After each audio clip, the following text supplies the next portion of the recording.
Manx Radio Sport. Almost 3 minutes after 5 o'clock. Welcome along to Saturday Sport Classified, and let's start first of all with the classified results from today, Saturday the 2nd of March, and beginning with football in the Canada Life Men's Premier League. Several games off due to waterlogged pitches. The first of those, St George's against St Mary's, as was Braddon against Ayr. Result though was Laxey 0, St John's 4. Another postponed game, Ramsey against Rushen. Union Mills against Peel was also a late postponement due to an unsuitable pitch, and Marown against Douglas Royal also postponed due to waterlogged pitches. DPS Limited Division 2, Castletown 3, Governors Athletic 3. Onchan against Foxdale was postponed, as was Maloo against Ramsey Youth Centre Old Boys. Douglas and District 4, Gyms 0. Pulrose 1, Douglas High School Old Boys 13. Moving on to Canada Life Combination 1, Ayr 10, Braddon 1. St John's Laxey was postponed due to a waterlogged pitch. Rushen 0, Ramsey 1, although that match was abandoned with the score of 1-0 to Ramsey. Peel 1, Union Mills 1. And Douglas Royal Marown. I'm still awaiting a result on that and looking at Go on then, Tony. We'll come to this one. 2-0 to Marown. 2-0 to Marown. DPS Limited Combination 2.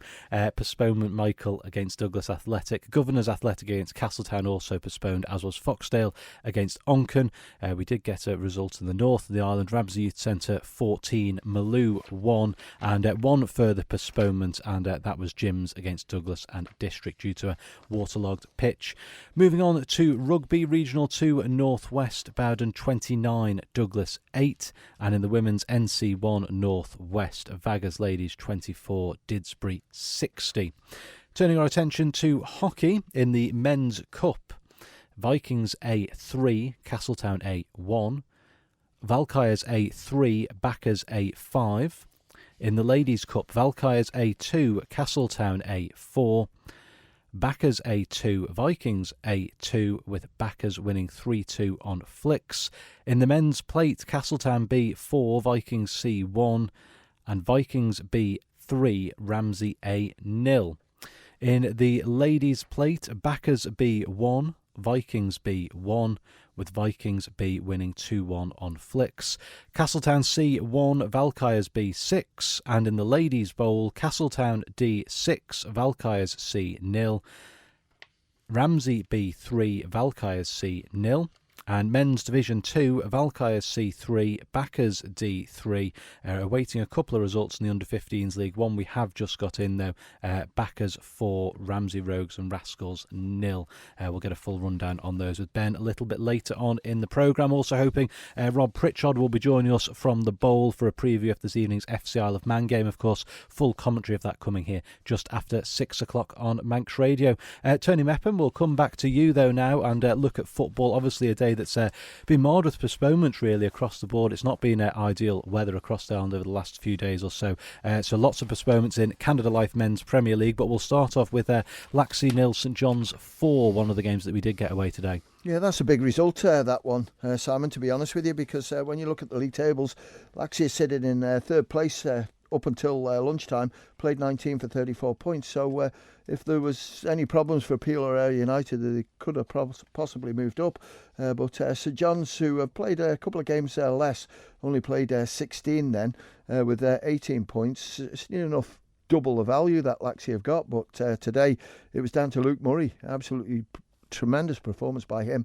One of his goals was from the penalty spot. It was Kieran Brock who got the first, and then a hat-trick for Luke Murray.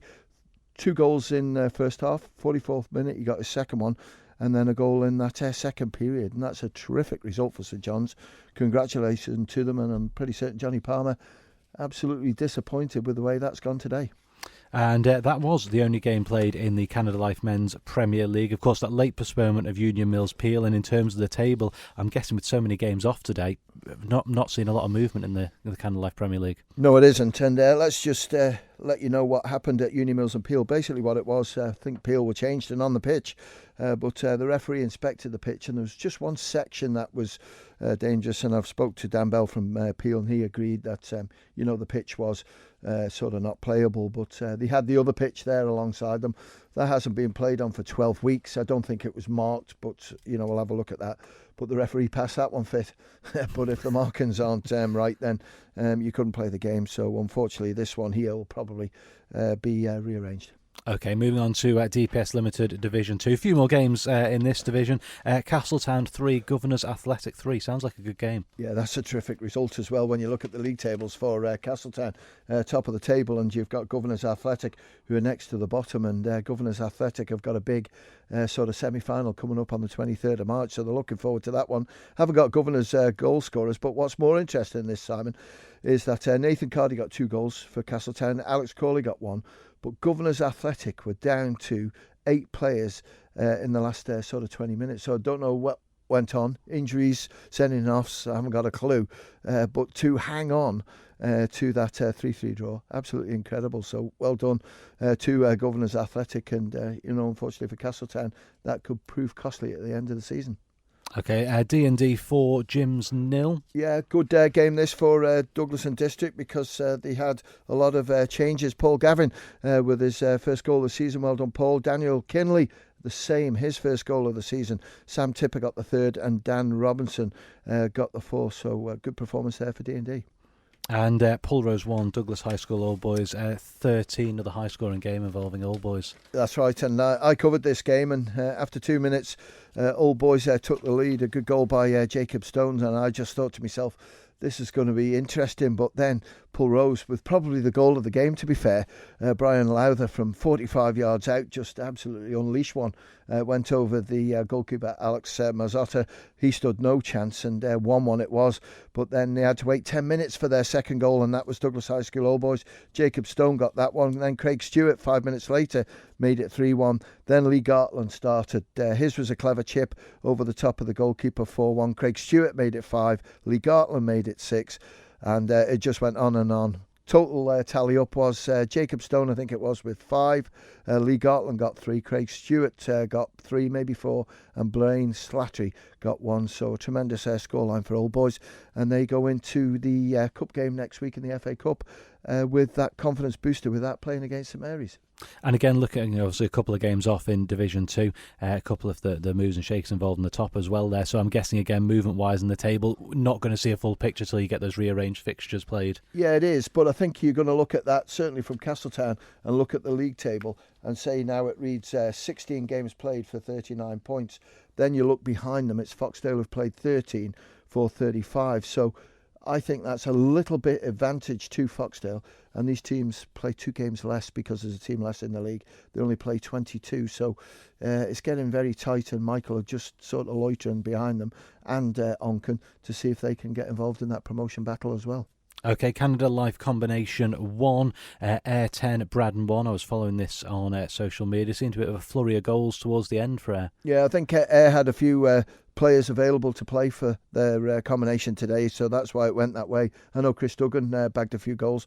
If you could text us through, please, 166 177. We'll give the Ayr scorers a mention. Thanks to Braddon. Nick Harvey it was who got the goal in that one. Wasn't the result that they wanted, because also special mention for Braddon. It's their centenary dinner tonight. I don't know when the official date is, but I'm pretty certain that the boys will be licking their wounds. But, any football club, Simon, that reaches 100 years is a magnificent achievement to keep it going. And when you look back at the old records of where Braddon were, absolutely brilliant. And they're back in the top flight now, struggling at the moment a little bit. But congratulations to everyone involved who's played a part in getting them to the 100th year. Well done. Well, not the result they'd have wanted today, but hopefully they can enjoy a good night. Yeah, hopefully. Russian Ramsey. It was 1-0 to Ramsey. We understand that match was abandoned in the second half, I believe. Yeah, I believe it's accidental. Tony Harris, the goalkeeper for Russian, got an elbow, and it looked as if it was concussion. So the referee, Peter Greenhill, decided that the game should be abandoned. Ramsey were 1-0 up at that stage. Anthony Bale got the game. Where does this go? It goes to league management, but it's pretty well the same scenario as we were in last week. And which way the result goes, we'll let the committee decide it. But it's near enough like for like, so I think they have a rough idea where this is going to go. But the committee will sit on it, take all the details on board. They treat it one by one as things happen like that. But the most important thing is that Tony's okay, and I'm sure he'll be okay. And Peel 1, Union Mills 1. Mills were 1-0 up at half-time, and it took a late goal from Peel to get back into this. Yeah, it did. Christian Rowe got the goal for Union Mills to make it 1-0. 1-0 it was at half-time. But Peel were lucky, like Rhys Oates started as sub last week, so it meant he could play for the combination today, and he did. And he scored on the 87th minute, an absolute header. So well done, Rhys, belting header. And points shared. Union Mills would be disappointed with that because, when you look at the combination one, league tables at the top of the table with that Russian Ramsey result, and also Union Mills dropping points, it's starting to give you a clearer picture. Okay, and I didn't have my pen to hand, Tony, when you gave me this result, even though I read it out, so I didn't get a chance to write it down. Douglas Royal, Moran? Yeah, Douglas Royal 0, Moran 2. Haven't got any goal scorers through for it, but Moran led at half-time 1-0, 2-0 at the end. And moving on to Comby 2, just the one game as well due to the pitch inspections earlier today. 4 of the games in Comby 2 off. The one result we did get, Ramsey Youth Centre, Old Boys 14, Maloo 1. It was 9-1 at half time. Yeah, haven't got any scorers for either team, so if you could text us through, please, so we can give the boys a mention. But that's a cracker result for Ramsey Youth Centre. And you can see when you look at their position in combination 2, it was going to be a big game for them, and they've done it today, 14-1. I've got the youthy scorers here, if you want to get them mentioned. Yeah, Jamie Brew got 6, Martin Torr got 2, Martin Murphy got 2, Evan Johnson got 2, Carl Anthony and Harry Corkish, I believe that adds up to 14. There you go. There we go, all the scorers there. So some rearranging of fixtures to do. You'll be busy on the calendar, will you, Tony, looking at these and where we can slot these in now? Yeah, there's some rearranged fixtures. Possibly we might be able to get on that we lost later on today because the fixtures were out this morning. So we'll have a little look. Night games will start probably second week in April, when the clocks sort of change. We got that extra hour of light, but they're building up now big time. And, the weather just seems to continue, doesn't it? Mm-hmm. With all these games getting called off. We've got Cup semi-finals in there, Cup quarter-finals next week. Some dry weather would be nice, please. You got to get some good luck now. All right, Tony, thank you very much. You're not on FC Isle of Manji tonight, are you? Sam Palmer up there with Rob this evening? No, I'm going to Bradland's Centenary dinner. Looking forward to it and representing the Isle of Man FA. And I'm sure there's going to be a lot of old pictures, a lot of old players there who probably played when I did, and a lot of memories as well. So, really looking forward to it. All right, Tony, thank you very much. Manx Radio Sport. Just gone at 5:15, then turning our attention to rugby. 2 games played today, and say good evening to Dave Christian.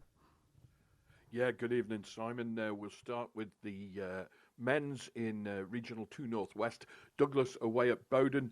Bowden were in 3rd place going into this one. We thought Douglas might have had an outside chance in the reverse fixture. Douglas were leading 26-23 with 4 minutes to play, and Bowden stole it with a very late try, 1:30-26 in the end. The away game always going to be a bit tougher though, and Douglas had their injury problems recently too. A few changes needed to the team sheet, and it was no great surprise to find that they lost 29-8 away at Bowden this afternoon. The win takes Bowden up to 2nd place in the standings. Douglas remain in 8th, but they do have a rearranged fixture next week against Kirby Lonsdale at Portashee. Kirby Lonsdale down in 11th place in the standings, and Douglas will fancy their chances at home. And a home win with that game in hand will take them up into 7th place. They'll just overtake Whitchurch, who are ahead of them in the table, and close in a little bit on Vale of Loon, who are the next target. Douglas looking like they're going to be comfortable for a mid-table finish anyway, so no dramas with the relegation being brought into the equation in the late stages. This afternoon, Simon Hodgenott, prop forward, probably the fittest prop forward in the world. He's in training for the London Marathon at the moment. Si went over for a try for Douglas, also a penalty from Luke Highland, but no points for them today. You get a bonus point if you score 4 tries or more, or finish within 7 of your opponents. So nothing for Douglas on the road this afternoon. They'll need to lick their wounds and get up and ready for Kirby Lonsdale next Saturday at Portashee. In women's NT1 Northwest, the game we covered for Saturday Live was Vagabonds against Didsbury Toc H. Didsbury from Manchester. Toc H is apparently an old technical college, and that was where the club got its name from. I'm not certain whether they still get a feed of players from that, but Didsbury were over. Vagabonds lost 29-5, I think it was, away at Didsbury earlier in the season. They had some high hopes, but it wasn't to be. I'm going to call it a much cliched game of two halves. Didsbury led 36-0 half-time, which gave Vagabonds a bit of a mountain to climb. The second half, though, finished 24-all. So Didsbury won overall 60 points to 24, but the second half, much better performance from Vagabonds. Coach Jack Kane obviously read the riot act to the girls at half-time, and a couple of key substitutions as well helped Vaggers out. The star of the show, however, was Didsbury's fullback, Laura Riches. Laura is a Great Britain tag rugby player. She was at the World Championships, I think, in Argentina later last year. And obviously a talented player. She scored 5 tries on her own, kicked a conversion as well. And she was at the heart of everything Didsbury did that was good. She made at least 2 tries for others as well. So Laura Richards, the star this afternoon. Also for Didsbury, Robin McLaren, half-time replacement, came on. She picked up a hat-trick in the second half. And there were scores from Rowena Stennett and Antonia Missouri as well. But 36-0 at half-time, Vaggers didn't really have anywhere to go. And it wasn't really that they played badly. Didsbury had a lot of pace out wide. If they shuffled the ball out wide, Vaggers were struggling in those channels and couldn't really get to the defence out where it needed to be. Got loads of opportunities for tries, but in that first half, passes weren't going to hand. Players would be getting isolated with the ball and turned over, and all in all, wasn't particularly good to watch, particularly if you're a Vagabond supporter. Second half, though, much better. A little bit of confidence came into the team. And I think the veteran Fran Hunt came on. She played at scrum half and then later at centre. And Fran seemed to settle everybody down a bit. She knows exactly what she's doing. Great ball carrier as well. And it was no surprise to see the performance lift when she got onto the field. There were 2 tries for Fran this afternoon. The last one securing Vagabond's first point of the season. The bonus point coming for 4 or more tries. And that was in the 73rd minute, so right near the end when Vaggers finally got over the try line for the 4th time. There are also 2 tries from number 8, Malin Campbell, who gets more impressive every time we see her play. She's really big in the tackle. Absolutely 2 massive hits in the first 5 minutes from Malin Campbell. But she's also good to carry the ball. She was at number 8 today, launched from the base of the scrum for 1 try. The other try came from the base of a ruck in open play. But there's no stopping her from a short distance. And her father Ben was down watching as well. He was a prop forward at Douglas. So congratulations to Malin Campbell. Great performance from her this afternoon. And also to the veteran Fran Hunt with 2 tries. Sophie Henry converted 2 there this afternoon as well. But for Vagabonds, it wasn't their day. All that damage done in the first half, just couldn't overhaul it. Next week, Vagabonds, I think, have got a week off. Douglas, we know, have a rearranged fixture in Regional 2 Northwest. Vagabonds have a week off. They're back in action. No, they tell a lie. They are back in action next week. Now I've got the fixture list open. They have a home fixture against Chester Divas next Saturday. And a week later, they also have a home fixture against Eccles on what will be a massive day at Portishead. 3 games down there. Vagabonds men play Ashton-under-Lyne in counties 4, ADM, Lancashire and Cheshire. Ashton-under-Lyne, the league leaders. Vagabonds in 3rd, still with a sniff of promotion. We then have Vagabonds ladies against Eccles. And finally, we have the little matter of the Cheshire Plate final between Ramsey and Western Vikings. So all that action at Ballafletcher on Saturday the 16th. Get that date in the diary and get up there if you want to get a car parking space, because they'll be at a premium on that day. But that's it for me today. Just those 2 games. There was a scheduled fixture in the Manx Shield, Castletown and Ramsey due to play at Muirk Park.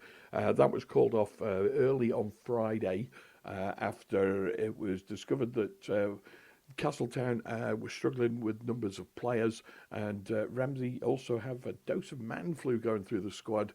They were struggling for numbers as well, so that'll be shunted back, and we'll see if we can't get a date for that a little bit later in the season. Dave Christian, thank you very much. Manx Radio Sport. 22 and a half minutes after 5 o'clock. Let's move on to hockey today then, and Ben Cunningham joins me in the studio. And first of all, Ben, we'll start off in the Men's Cup with Vikings A, Castletown A, and Vikings A coming out on top, 3-1 winners. Yeah, good result there for Vikings A. They, Castletown A knew that possibly they could get a result here after Vikings A losing last weekend. But Vikings back to winning ways this weekend. Alex Andrews with 2 and Macklin Wilson with 1. And then for Castletown, the consolation from Dan Roberts.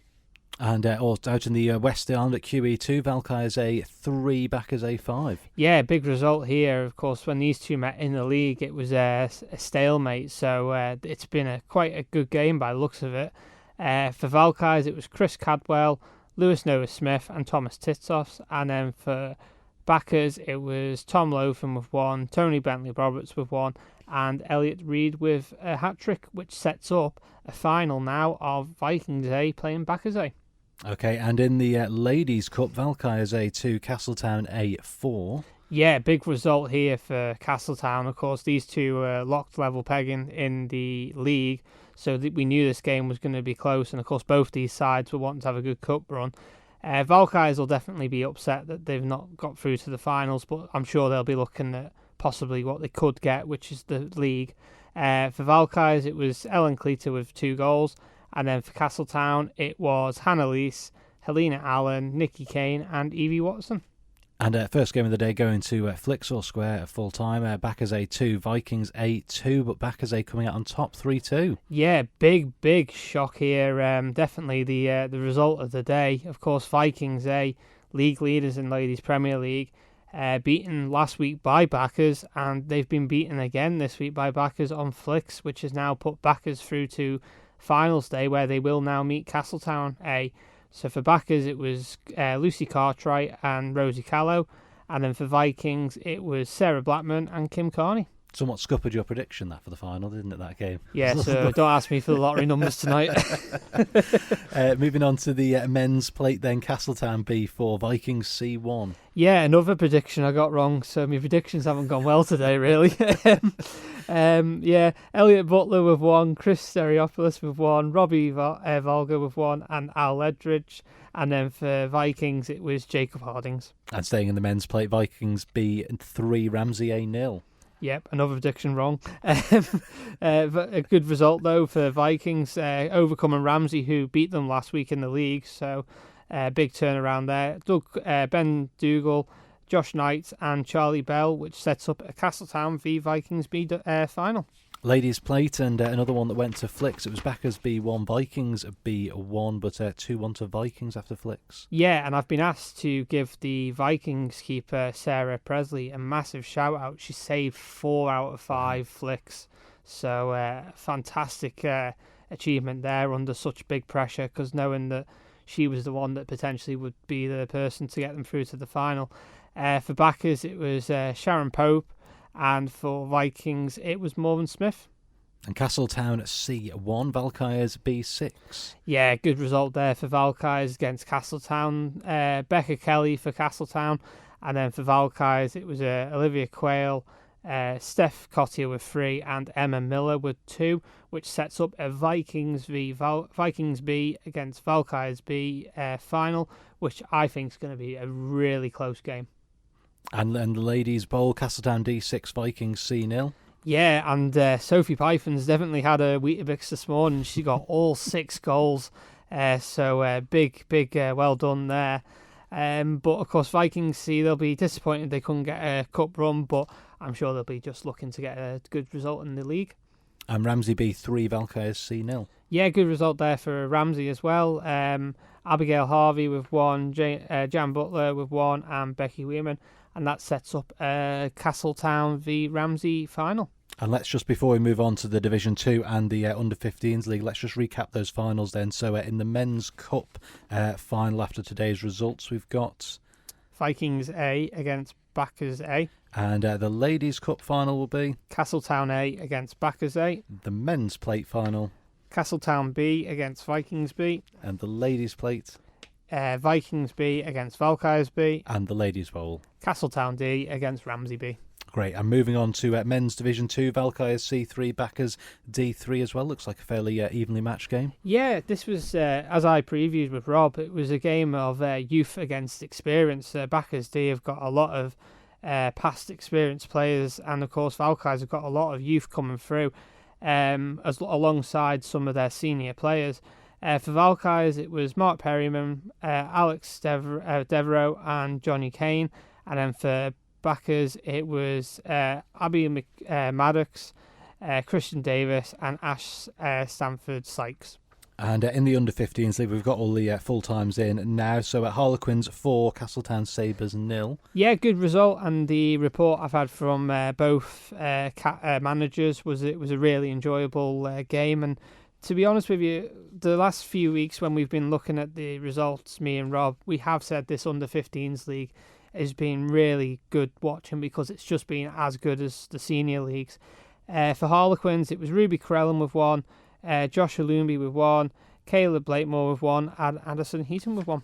And Vikings 0, Valkyries 14. Yeah, Valkyries have been scoring plenty of goals and they've got 14 past Vikings today. Tough day at the office for Vikings. Ryan Thomas with 8 goals there today, so good job there. Caleb Quayle with 2, Chloe Thomas with 1, Harry Lewis with 1, and Liam Harrison with 2. And the last one, I announced this as 4-0 in the intro and the classified results. You've got it as 5-0 and 5 scorers, so I think we'll definitely go with your one here. Yeah, then, so. I've had 5-0 from the Backers manager, and I have got 5 goal scorers. And that was 5-0 to Backers against Ramsey Rogues and Rascals, and it was Ryan Cartwright with 2, Sophie Partington with 1, Cameron Leslie with 1, and Liz Talvin with 1. All right, Ben, thank you very much for joining us. I'll let you go and get that pizza now. Oh, thank you. You've been waiting for. Shh, don't dumb me in. Just approaching 5:30. Hopefully catch up with the Rob Pritchard. Team news from the Bowl FC Isle of Man in action this evening against West Didsbury and Chorlton. Of course, looking to bounce back from that 6-1 defeat at the hands of Kendal Town last weekend. But before we do that, let's turn our attention to athletics and high hopes for a big turnout and a memorable occasion for one of the Isle of Man's in-demand running events in a few weeks' time. The Isle of Man Easter Festival of Running is taking place between the 29th and 31st of March in what will be a landmark 60th edition of the meeting, and entries are now open. Over the years, it's not just attracted some top Manx competitors, but it's also popular with teams and runners from off-island. And we recently caught up with local athletics correspondent Dave Griffiths to find out what makes the competition as popular as it is. I think it's the fact that the festival has always been organised by athletes for athletes. I think both the current organising team and our predecessors, have generally been involved in athletics as competitors and kind of understand what makes an enjoyable event for competitors. And I think also the fact that it's friendly and it caters for all standards of athletes. Basically, we've had Olympians, we've had World Championship athletes, but it also caters for newcomers and sort of, almost joggers. I don't mean any disrespect by that, but, we really encourage newcomers as well. So it really caters for everyone. One of the great things about the Easter Festival, really, because it attracts literally hundreds of athletes from off the island. And over the years, it's mainly been university teams. We have a sort of dispensation in our club rules in that educational establishments can enter teams, and they tend to be dominated by the university teams who may have 4, 5, 6, 7, even 8 teams at times. And it's great that we've already seen big entries from Cambridge and Durham universities. A lot of the big group entries from the likes of Leeds and Manchester and Edinburgh tend to come in later.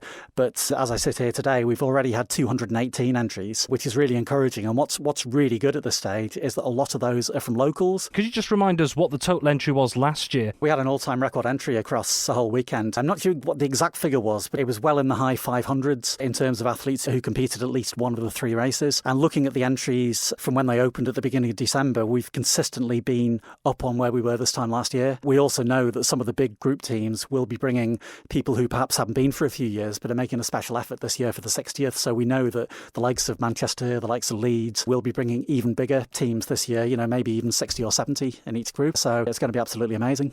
Dave Griffiths there, looking ahead to the Isle of Man Easter Festival of Running, which will take place from the 29th to the 31st of March this year, in their 60th anniversary year, and entries for that event are now open. Also taking place this week, it was the Isle of Man Sports Awards. They're on at the Villa Marina on Wednesday night. 14 honours were presented in total on another evening to celebrate the great and the good of Manx sport, and from the achievements of athletics to the tiresome work of those behind the scenes that make it all happen, Manx Radio got the chance to speak with all of the winners who were present at the ceremony, and among those was rugby union star Bevan Rodd, who took the coveted Isle of Man Sportsman of the Year title. And what's more, he and women's elite cyclist Lizzie Holden, who took the Sportswoman of the Year prize, became the latest inductees into the Isle of Man Sport Hall of Fame. Whilst Holden was unable to attend in person, Rodd was able to make an appearance to receive his honours and spoke with our sports editor Rob Pritchard about what it meant to him. Yeah, huge, to be honest. Obviously the talent in this island is huge and there's massive potential. It's crazy to see how much the Isle of Man's grown in the last 5 years, and I think the next few years it's scary to think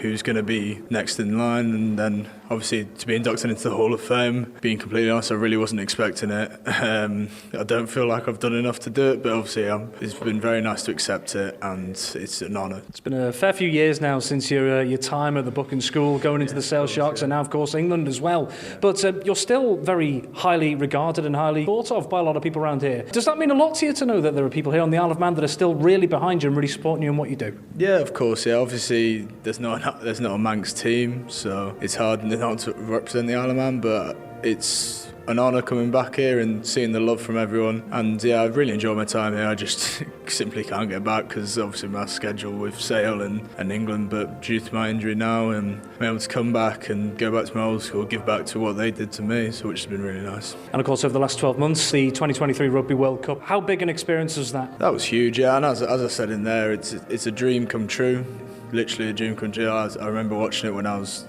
7 years old, 2007 World Cup, and losing South Africa in the final. Sadly, we lost South Africa again, 23, and then, yeah, that was heart-wrenching, but no, honestly, to play in the World Cup is a dream of mine, and it's just incredible. Now it's come true. And at club level, of course, you signed a contract extension with Sale Sharks. So what's next for you at club level? What are your ambitions? Win as much as I can with Sale. Individual awards are nice, but at the end of the day, I'm in a team game, and team awards are the main thing. And just finally, looking forward as well, you heard a couple of names mentioned in Isle of Man Rugby that are coming through the ranks as well. A couple of those within the Sale Sharks setup. You look at someone like Patrice Bell in the Ireland Under-20s setup. You've got someone like Archie Callaghan, who made his Scotland Under-20s debut not too long ago. How proud does it make you feel to see the next generation coming through and maybe following in your footsteps as well? Yeah, I don't think people follow my footsteps. I think it's they just... So I don't think people follow my footsteps. I think it's they start their own journey, and if I can show there's a way there, then please do tick it. And if they want help ever, they're more than welcome to get in touch if they want.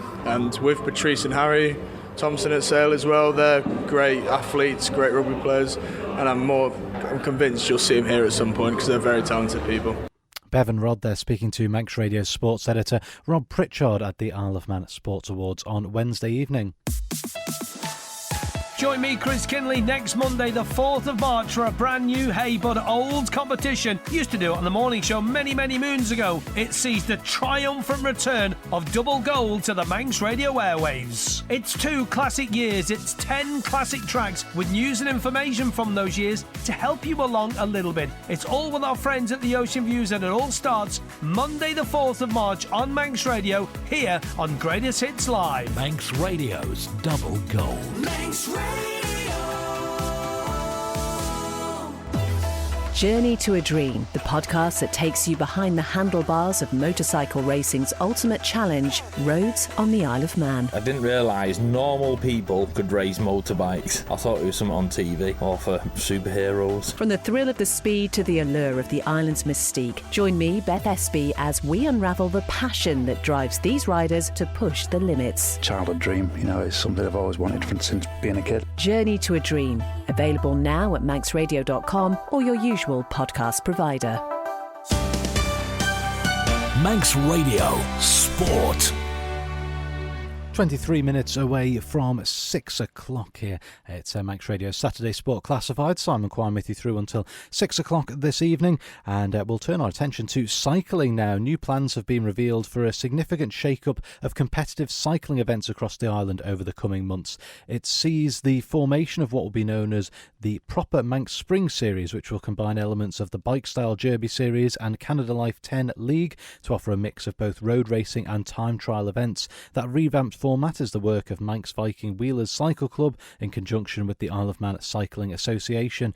Niall Quiggin is the director and treasurer of Manx Viking Wheelers Cycle Club and explains why it felt like such a drastic change to the calendar was necessary this year. So in the past, we've had the Derby series, which has basically been around either closed roads up near Derby and the track, and that's been like crit races. And then also organised has been the 10 League, which has been time trials on a weekly basis throughout the spring and summer. In the past few years, we've seen the attendances drop to both of these events slowly, and we just thought about what we can do to basically invigorate the two series and perhaps make it more accessible and open to more riders. So what we've done in agreement with the Isle of Man Cycling Association is basically join the two series together to make one overall league, which hopefully will simplify the process for newer riders, but also give a new challenge for some of our more experienced guys. Like anything, the sport is getting more and more expensive and more specialised. And in that, specifically, the time trials in the past have been very focused on, it's been almost an arms race on who has the best equipment, time trial bikes, helmets, just optimising everything to the max. So when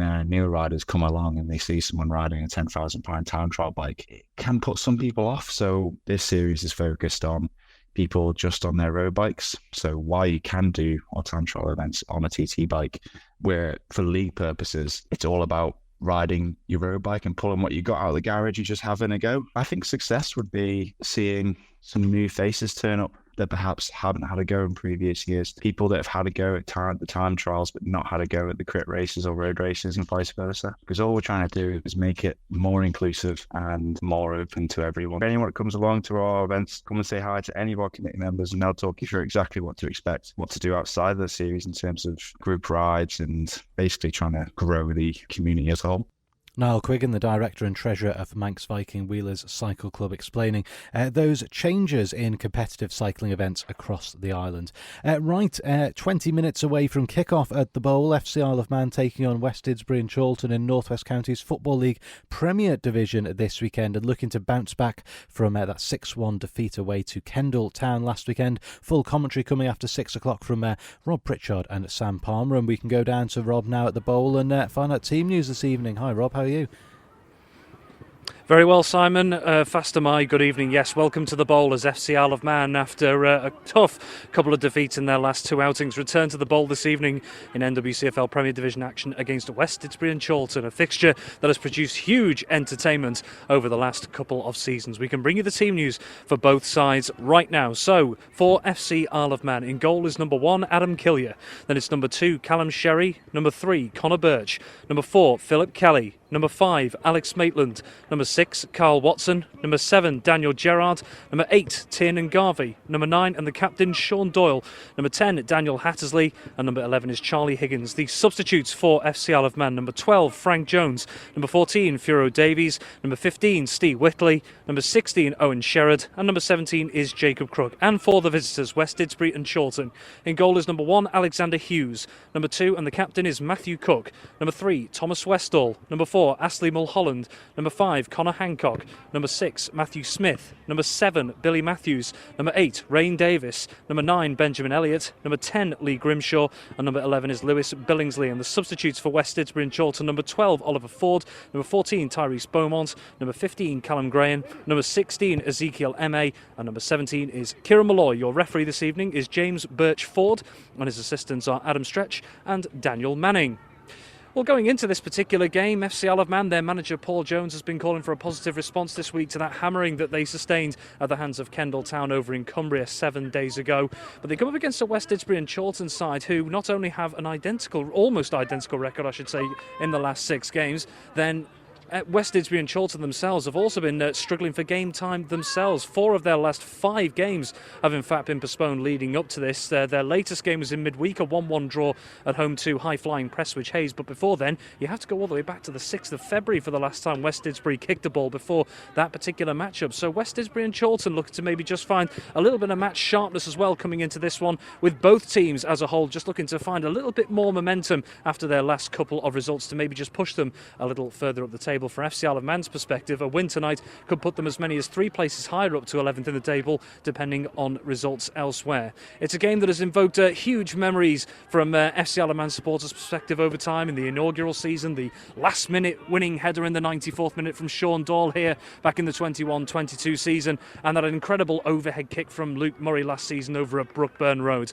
That being said, though, West Didsbury do have the slightly better record on the head-to-head. They've won 3 of the 5 meetings between the sides so far. FC Isle of Man managing just a win out of those 5, and the other a draw in the last time these two met at the Bowl during the last campaign. So all set up for 2 teams looking to use this as a bit of a platform maybe to go on to bigger and better things. From FC Isle of Man's perspective, certainly they'll be looking to try and put those demons of last weekend far behind them with a result this evening.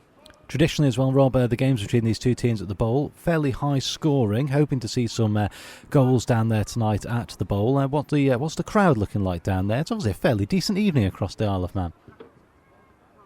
It is a decent evening when you consider the sight that greeted us this morning weather-wise when we were looking at the fixtures over on Saturday Live with Paul Moran earlier, and the rain, of course, just absolutely decimated the fixtures in the Isle of Man leagues earlier today, didn't it? But it's certainly got a lot fairer this evening, and I must say, since the sun gone's in, it has just got that little bit colder as well. But yeah, these 2 teams, if we're looking at the 2 fixtures at the Bowl between the 2 sides so far, they've produced 15 goals to date as well. So I'm sure from a neutral perspective, many will be hoping maybe we could get another goal fest today. All right, Rob, thank you very much. I'll let you go and get in situ commentary getting underway in about 10 minutes' time here on Manx Radio AM 1360 and Manx Radio Digital on DAB as well, and Sam Palmer joining Rob this evening for full commentary. In the meantime, though, before we head down to the Bowl for full in-match commentary, I will hand you back to Manx Radio's FM service and Christy de Haven with the Saturday Live Lounge.